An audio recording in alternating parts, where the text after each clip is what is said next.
नमस्ते। गांव की बात अब सीख के साथ में आपका स्वागत है।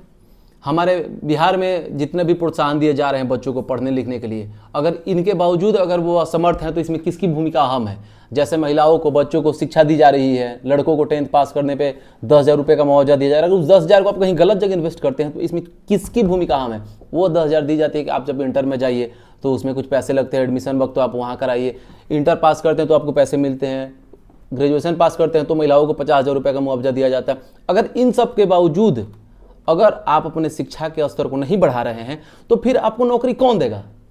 नेताजी देंगे? आपके पिताजी देंगे? कौन देगा? चमचाई करने से होगा? नहीं ना। नौकरी पाने के लिए आपको तो सर्वोच्च बनना पड़ेगा ना।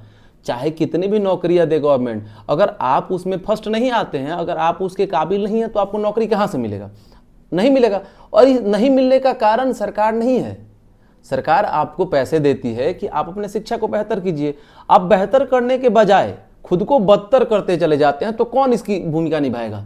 अगर आपसे मैं कहूं कि चलिए मैं आपको कुछ पैसे देता हूं, आप कोई बिजनेस स्टार्ट करिए, अगर उस बिजनेस में ही अगर आप उसी पैसे को खा जाते हैं, पी जाते हैं, इधर उधर कर देते हैं तो फिर कैसे स्टार्टअप तैयार करिएगा? उसी तरीके एक शिक्षा है। शिक्षा के लिए जो सरकार आपको मुआवजा दे रही है, प्रोत्साहन दे रही है, महिलाओं को तो आधा आरक्षण है, इसके बावजूद अगर वो नौकरी नहीं ले पाती है तो कौन जिम्मेवारी लेता है? आपके घर में, चलिए एक बात बताइए, आपके घर का जीडीपी से क्या लेना देना है? माना आटा चावल गेहूं खरीदना पड़ता है, मगर अगर आप कमाते ही नहीं हैं तो खाइएगा कहाँ से? खाने के लिए तो कमाना पड़ेगा ना। आपके घर का जीडीपी तो आपसे है, आपके परिवार से है, आपके भाई बहन से है, माता से। पहले क्या था? आज से 20 साल पहले था कि सिर्फ पुरुष प्रधान गांव हुआ करते थे, पुरुष प्रधान फैमिली हुआ करते थे, मगर आज तो महिलाएं भी है ना, आगे हैं हर लाइन में। शिक्षिका हैं, डॉक्टर हैं, भारत के राष्ट्रपति हैं महिला। तो ये सब कैसे संभव है? ये सब जब आप अपना बेस्ट देते हैं तब जाके संभव है।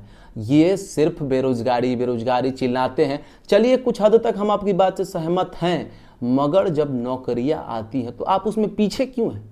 जहां 120 में आपको 100 लाना है वहां आप 70 लाते हैं और कहते हैं कि हमसे नहीं हो रहा है, बड़ी बेरोजगारी है, बड़ी महंगाई है। अरे बड़ी बेरोजगारी महंगाई है, चलिए ठीक है, मगर आप अपने में कमी क्यों ढूंढते हैं? आप अपने कमी को तो पूरा कीजिए। आप नहीं पूरा कर सकते हैं, क्यों पूरा कीजिएगा? इससे ये मानना है कि आप बेरोजगारी का सिर्फ नाटक कर रहे हैं, अपने माता पिता को बेवकूफ़ बना रहे हैं, अपने राज्य का नाम डुबा रहे हैं, घर परिवार का जो समाज में नाम है उसको डुबा रहे हैं, और सिर्फ सरकार पे ये थोपना चाहते हैं कि नहीं सरकार बेरोजगारी उत्पन्न करा रही है। आप कमाइएगा उमाइएगा नहीं और सरकार बेरोजगारी उत्पन्न करा देगी। हद हाल है। आपको इससे बेहतर करने का क्या मिलेगा? अगर आप अपने आप को बेहतर नहीं करते हैं तो बेरोजगारी का माला जपिए और जपते रहिए। क्या दिक्कत है? कोई दिक्कत नहीं है। घर परिवार कैसे भी जाए, शादी ब्याह बाल बच्चा हो जाएगा, फिर बेरोजगारी का माथा ढो के माथे पे घूमते फिरिए, कोई टेंशन नहीं है। मेरा मानिए, आप खुद को बेहतर कीजिए और ये जितने भी सरकार के द्वारा आपको दिए जा रहे हैं उससे आप अपने बच्चों का सही तरीके से परवरिश कीजिए और शिक्षा के स्तर को बढ़ाइए। जय हिंद, जय बिहार।